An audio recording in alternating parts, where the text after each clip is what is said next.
planet of Pyros used to be a thriving agri-world, its lush fields stretching as far as the eye could see. But now it lay in ruins. Tyrannid spores had descended upon the planet, and the ravenous horde known as Hive Fleet Naga had come to feed. Governor Alaric Kane stood upon the observation deck of his once great residence, his heart heavy with despair. The sky was darkened by swarms of alien creatures, their forms twisted and grotesque. The very ground trembled beneath the thunderous march of the approaching horde. Alaric's pleas to the Imperial Navy had fallen on deaf ears.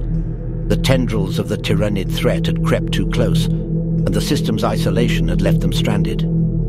Desperation gave way to determination as Alaric rallied his planetary defense forces, knowing that the battle ahead was one of survival, not victory. As the horde drew nearer, the sky itself seemed to pulse with an otherworldly energy. Alaric's voxcaster crackled to life. A voice broke through the static. "This is Inquisitor Livia Solari. The situation is dire, Governor. The Tyrannid hive mind is unlike any enemy we've faced, but we are here to assist." Reinforcements had arrived. Space Marines, Imperial Guard regiments, and the imposing figure of the Inquisitor herself, flanked by acolytes and arcane machinery. Their combined might bolstered the planetary defense, but Alaric knew that victory was a fleeting hope against the insatiable swarm. The battle raged on. The cacophony of gunfire and the screams of the dying filled the air.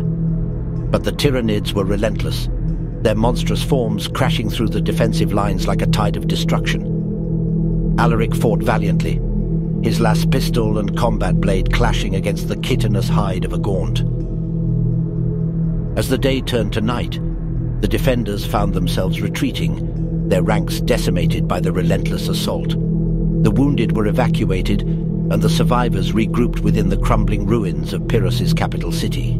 "Governor, we have to make a stand here. If the Tyrannids breach this last line, they will consume the entire planet."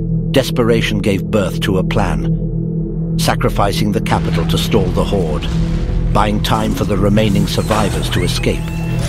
Explosives were rigged throughout the city, a web of destruction meant to take down as many of the creatures as possible. As the Tyrannids surged forward, the defenders unleashed a barrage of firepower, buying precious moments.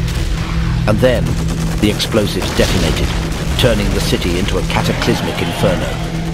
Chitinous forms were torn asunder, but the horde pressed on, heedless of the loss. Amidst the chaos, Inquisitor Solari's voice resonated through voxcasters, urging the survivors to retreat to the last remaining starships. Alaric fought alongside his people, his heart heavy with the weight of sacrifice. As the Tyrannids closed in, Alaric and a handful of defenders held the line one last time. The monstrous creatures were relentless, but they were not invincible. One by one they fell. Eventually the governor was the last alive.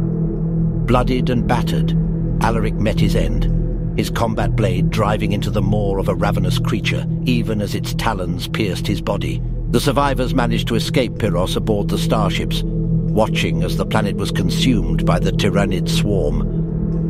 Inquisitor Solari stood among them, her gaze haunted by the horrors she had witnessed. "Governor Alaric Kane, a beacon of hope in the face of the abyss," she murmured, her voice tinged with sorrow. And as the starships departed, leaving Pyros behind in the clutches of the Tyrannids, the survivors carried with them the memory of a world devoured by an alien hunger, a stark reminder of the unforgiving nature of the galaxy.